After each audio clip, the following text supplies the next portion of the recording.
मित्रांनो नमस्कार, मी विजय चोरमारे। आज आपण बोलणार आहोत महाराष्ट्र नवनिर्माण सेनेचे अध्यक्ष राज ठाकरे यांच्या भाषणाच्या निमित्तानं। महाराष्ट्र नवनिर्माण सेनेने जाहीर केल्याप्रमाणे दरवर्षी त्यांचा गुढीपाडव्याला मेळावा होतो। म्हणजे ज्या पद्धतीने शिवसेनेने आपल्या दसरा मेळाव्याची परंपरा सुरू ठेवलेली आहे, त्याच पद्धतीने काही वर्षापूर्वी राज ठाकरे यांनी जाहीर केलं होतं की महाराष्ट्र नवनिर्माण सेनेचा मेळावा, वार्षिक मेळावा गुढीपाडव्या दिवशी म्हणजे मराठी नववर्षाच्या पहिल्या दिवशी होईल। गेली 2 वर्षे कोरोनाच्या निर्बंधामुळे हा मेळावा होऊ शकला नव्हता, त्यामुळे या वर्षीच्या मेळाव्याबाबत एक प्रचंड उत्सुकता होती। महाराष्ट्र नवनिर्माण सेनेच्या कार्यकर्त्यांच्या मध्ये सुद्धा जो उत्साह होता तो सकाळपासून जी शिवाजी पार्ककडे गर्दी कार्यकर्त्यांची येत होती आणि एकूण मेळाव्याला सभेला जी गर्दी दिसत होती त्यावरूनही पुन्हा या महाराष्ट्र नवनिर्माण सेनेच्या कार्यकर्त्यांचा उत्साह आपल्याला दिसून येत होता। म्हणजे मुंबई महापालिकेच्या निवडणुका तोंडावर आलेल्या आहेत आणि त्या पार्श्वभूमीवर हा मेळावा होत होता। त्यामुळे महाराष्ट्र नवनिर्माण सेनेच्या दृष्टीने आणि मुंबईच्या दृष्टीने असा दोन्हीच्या दृष्टीने या मेळाव्याला एक विशेष महत्त्व होतं।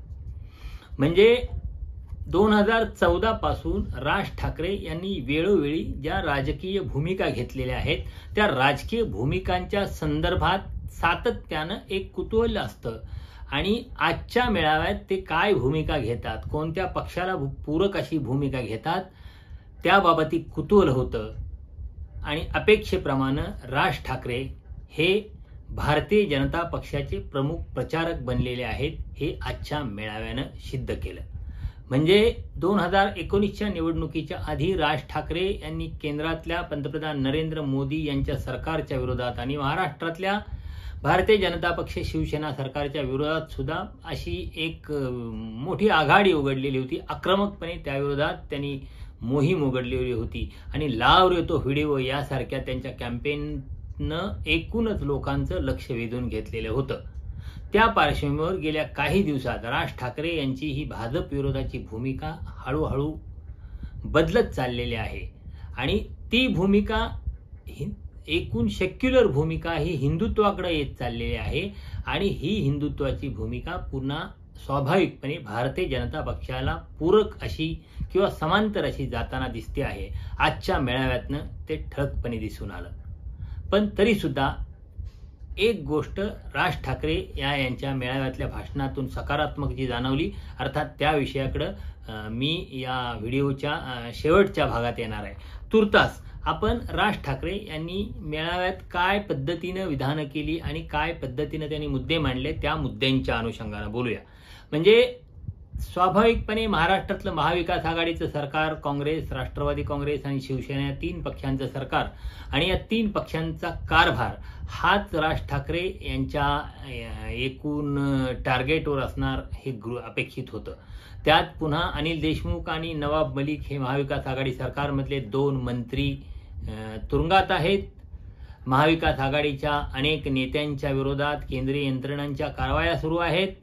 तर हे सगळं सुरू असल्यामुळं आणि विशेषतः नवाब मलिक यांच्या विरोधातली कारवाई किंवा उद्धव ठाकरे आणि शिवसेनेचे महापालिकेतले जे स्थायी समितीचे अध्यक्ष यशवंत जाधव यांच्या विरोधातली कारवाई आणि त्यांचा थेट उद्धव ठाकरे यांच्याशी जो संबंध जोडला गेलेला आहे, त्यामुळं राज ठाकरे यांनी त्याला टार्गेट करणं ही स्वाभाविक म्हणावं लागेल।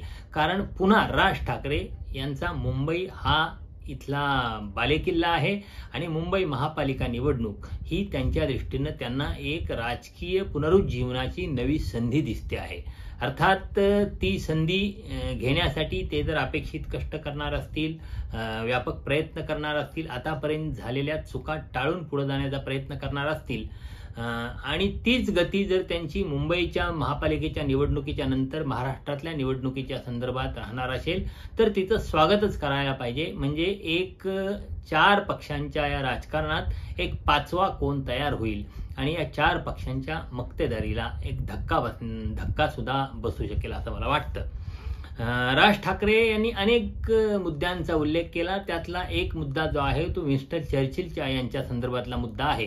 म्हणजे महायुद्धाच्या काळात त्यांनी देदीप्यमान कामगिरी केली, पण नंतरच्या झालेल्या निवडणुकीत जनतेने त्यांचा पराभव केला। तेव्हा असं सांगण्यात आलं की चर्चिल हे युद्धाच्या काळात योग्य होते, एरवी शांततेच्या काळात ते योग्य नाही तर देशाचं नेतृत्व करायला. अर्थात हे सांगताना त्यांचा रोख नरेंद्र मोदी यांच्याकडे होता किंवा काय या संदर्भात आपल्याला थेट काही विधान करता येणार नाही. पण एकूणच 2019ची निवडणूक ज्या पद्धतीनं पुलवामाचं भांडवल करून नरेंद्र मोदी यांनी जिंकली, मला वाटतं राज ठाकरे यांच्या विधानाला तो संदर्भ असू शकतो. राज ठाकरे यांच्या आजच्या भाषणातला जो सगळ्यात जास्त भाग होता तो भाग अर्थातच मतदारांच्यावरच्या नाराजीचा होता. म्हणजे हे लोक काहीही तडजोडी करतात, कशाही तडजोडी करतात, कशाही पद्धतीने व्यवहार करतात आणि तुम्ही मेंढरासारखे निवडणुकीच्या दिवशी मतदानाच्या दिवशी त्यांनाच मतदान करता. म्हणजे निवडणुकीच्या आधी भारतीय जनता पक्ष आणि शिवसेना एकत्रितपणे निवडणूक लढवतात आणि नंतर निकालानंतर मात्र शिवसेना 2.5 वर्षाच्या सत्तेचा विषय घेऊन बाजूला होण्याचा निर्णय घेते आणि काँग्रेस राष्ट्रवादी सोबत सरकार स्थापन करते. हे सगळे मुद्दे राज ठाकरे यांनी जाहीरपणे पहिल्यांदाच मांडलेले आहेत. म्हणजे राज ठाकरे यांनी या संदर्भात यापूर्वी वक्तव्य केले असतील, पण तरी गेल्या 2 वर्षात एक जाहीर सभांना बंदी असल्यामुळे किंवा कोरोनामुळे निर्बंध असल्यामुळे राज ठाकरे यांच्यासारख्या मुलूक मैदान तोफ आहे, त्या मुलूक मैदान तोफेला एक असा लाखांचा जनसमुदाय असा पहिल्यांदाच 2-1 वर्षानंतर मिळाल्यानंतर त्यांच्या ऐकून वाणीला वक्तृत्वाला बहर येणं स्वाभाविक होतं. आणि त्यांचा तो एक जुना फॉर्म म्हणजे एक क्रिकेटमधला एखादा नामवंत खेळाडू बॅडपॅच नंतर किंवा थोड्याशा विश्रांतीनंतर पुन्हा मैदानावर येतो आणि जुन्याच लयीत जुन्या पद्धतीनेच आपल्या नैसर्गिक खेळ करून आकर्षक फटकेबाजी करून लोकांची मनं जिंकतो. तशा पद्धतीने राज ठाकरे यांचं आजचं भाषण एकूण मुद्देसूद, लयदार आणि त्यांच्या शैलीला साजेसं आक्रमक असं होतं. महत्वाचं म्हणजे त्यात काही विनोद होते, काही राज ठाकरे यांचे म्हणता येतील असे पंच होते, पण कुठंही एरवी एक घसरलेली पातळी असते किंवा नकलांचा एक भडीमार असतो, तो भडीमार राज ठाकरे यांच्या भाषणात नव्हता. याचाही आपल्याला मुद्दाम उल्लेख करावा लागेल असं मला वाटतं. सध्याचा जो महाराष्ट्र सरकारच्या संदर्भात लोकांच्या मनात खदखदणारा विषय आहे तो आमदारांच्या घरांचा. तर आमदारांच्या घरांचा विषय असेल किंवा आमदार खासदारांच्या पेन्शनचा विषय असेल, हे लोकप्रतिनिधींच्या संदर्भातले विषय लोकांना खूप आवडत असतात. राज ठाकरे यांनी त्याचा उल्लेख करणं आणि त्याला समोरच्या श्रोत्यांच्या मधून प्रचंड दाद मिळणं, हे एकूण या निर्णयाच्या संदर्भात लोकांच्या काय भावना आहेत हे लक्षात घेण्यासारखं आहे. खरं तर महाविकास आघाडीच्या सरकारमधल्या लोकांनी या भावनांची नोंद घ्यायला पाहिजे. एका मुद्द्याच्या संदर्भात इथं आपल्याला मला अधिक स्पष्ट करावं असं वाटतं. म्हणजे अर्थात स्पष्ट करावं असं वाटतं म्हणजे तो मुद्दा आहे तो शिवसेनेनं भारतीय जनता पक्षाची साथ सोडून काँग्रेस राष्ट्रवादी सोबत सरकार स्थापन करण्याची. राज ठाकरे यांनी असं म्हणलं की 2.5 वर्षाचा हा मुद्दा कुठून आला. म्हणजे तुम्ही नरेंद्र मोदी यांच्यासोबत प्रचार केला, देवेंद्र फडणवीस यांच्यासोबत प्रचार केला, अमित शहा यांच्यासोबत प्रचार केला आणि प्रत्येक वेळी सांगत होते सगळे की हा भारतीय जनता पक्षाचा मुख्यमंत्री होणार आहे. त्यावेळी तुम्ही कधीही मुख्यमंत्रीपदाचा दावा केला नाही आणि निवडणूक झाल्यानंतर आपल्याशिवाय होत नाही हे लक्षात आल्यानंतर तुम्ही 2.5 वर्षाचा मुद्दा घेऊन पुढे आला. या संदर्भात बोथरी टीका राज ठाकरे यांनी केली. तर त्या संदर्भात सुरुवातीपासून म्हणजे भारतीय जनता पक्षाकडूनही आणि शिवसेनेच्या विरोधकांच्याकडूनही सातत्यानं काही चुकीच्या गोष्टी सांगितल्या जातात आणि शिवसेनेनं हा मुद्दा मधूनच असा काढल्याचा सांगितलं जातं. अर्थात त्यासाठी आपल्याला जर ही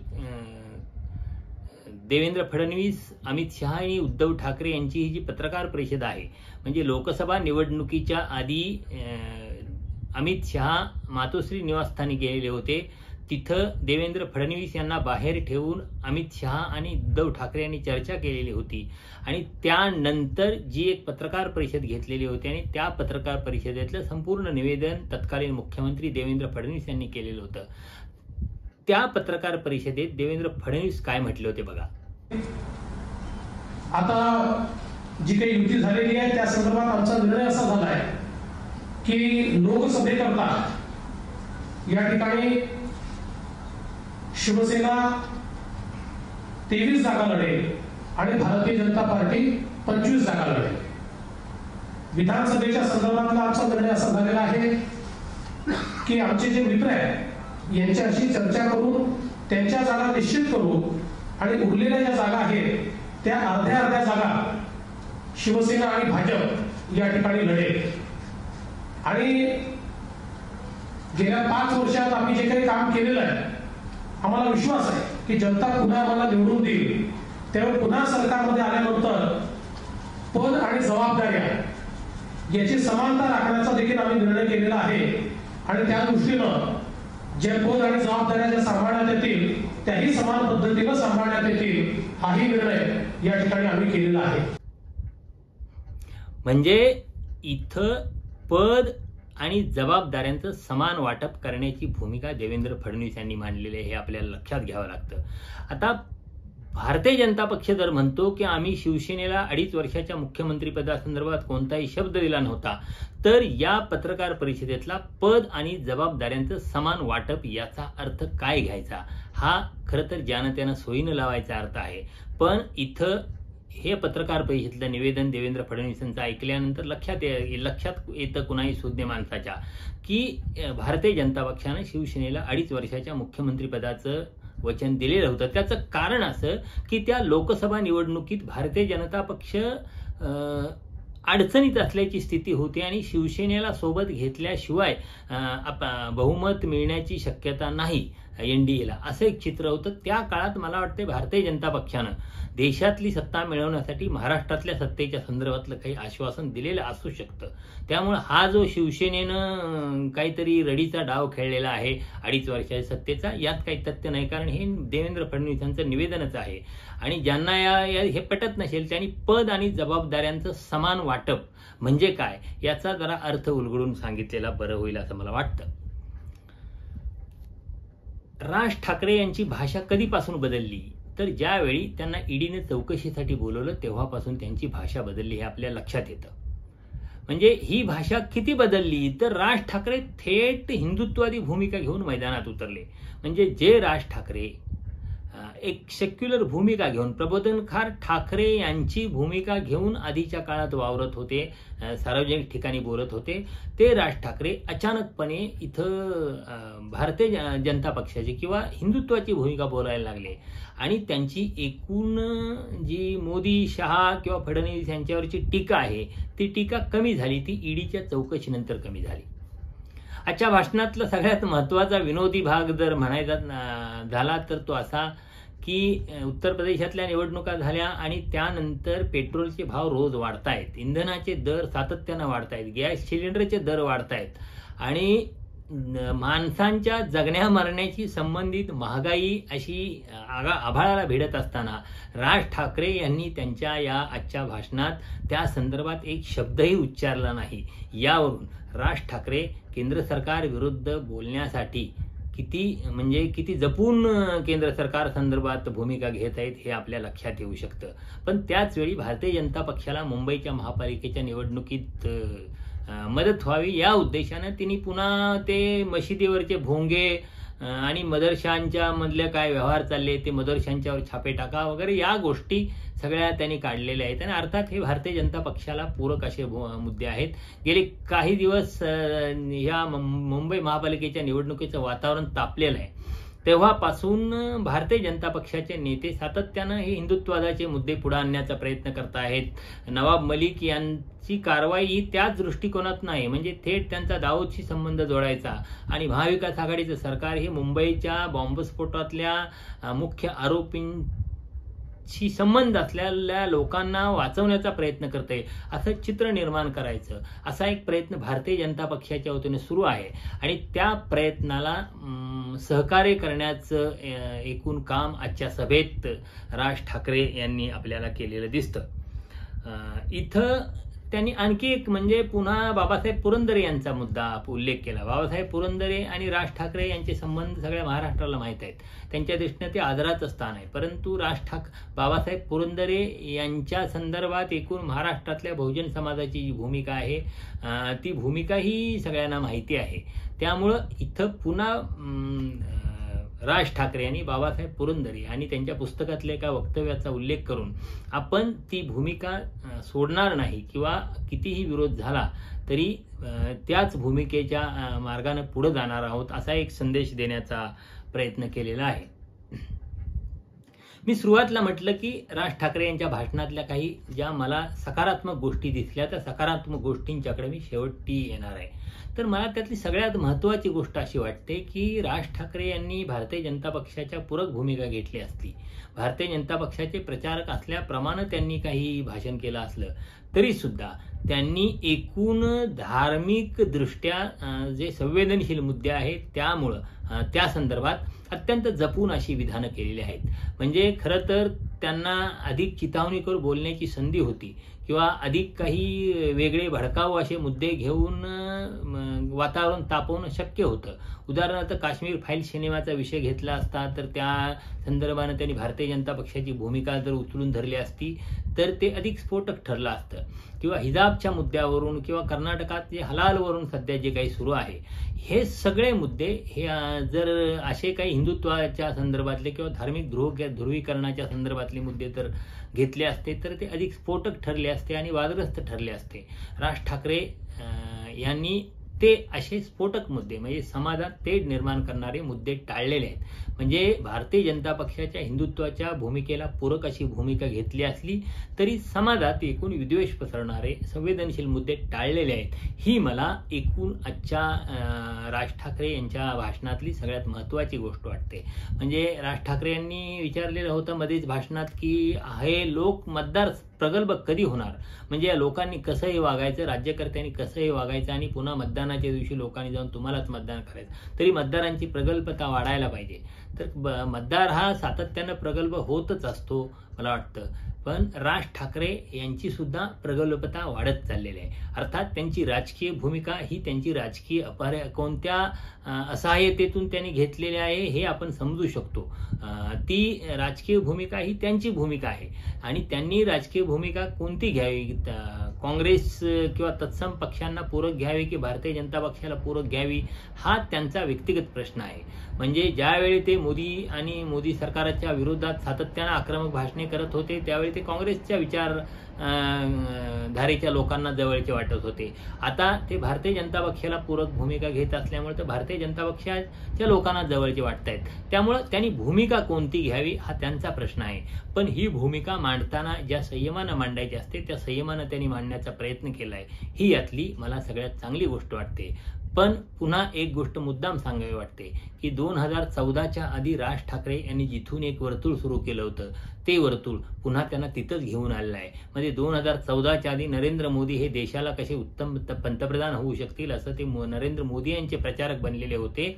पण नरेंद्र मोदी सत्तेवर आल्यानंतर झालेला भ्रमनिरास वर्ष दीड वर्षातच त्यांनी जाहीरपणे व्यक्त केला आणि नंतरची 4-5 वर्षे त्यांनी सातत्याने त्यांच्यावर आक्रमक भूमिका घेतली आणि नंतर पुन्हा ईडीच्या चौकशीनंतर पुन्हा त्यांची ती भूमिका बदलली आणि ते भारतीय जनता पक्षाला पूरक भूमिका घेऊ लागले आहेत. ते पुन्हा 2014ला जिथं होते म्हणजे 8 वर्षापूर्वी जिथं होते तिथं झालेले आहेत. त्यांच्या दिशेनं त्यांनी आपलं एक वर्तुळ पूर्ण केलेलं आहे. खरं तर वर्तुळ पूर्ण करणे ही महत्त्वाची गोष्ट नाही, त्यांचा राजकीय प्रवास आहे तो अधिक गतिमान व्हायला पाहिजे.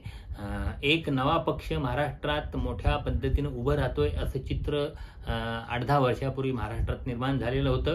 पण एकूणच त्या पक्षानं आणि त्या पक्षाचे नेते असलेले राज ठाकरे यांनी महाराष्ट्रातल्या जनतेचा भ्रमनिरास केलेला होता. आता दिसतंय ते पुन्हा कामाला लागले आहेत, पुन्हा एकूण सक्रिय झालेले आहेत. तर ही त्यांची सक्रियता वाढली तर महाराष्ट्राच्या राजकारणात पुन्हा काही गणित बदलण्याचा, गणित बिघडण्याचा कार्यक्रम होऊ शकतो.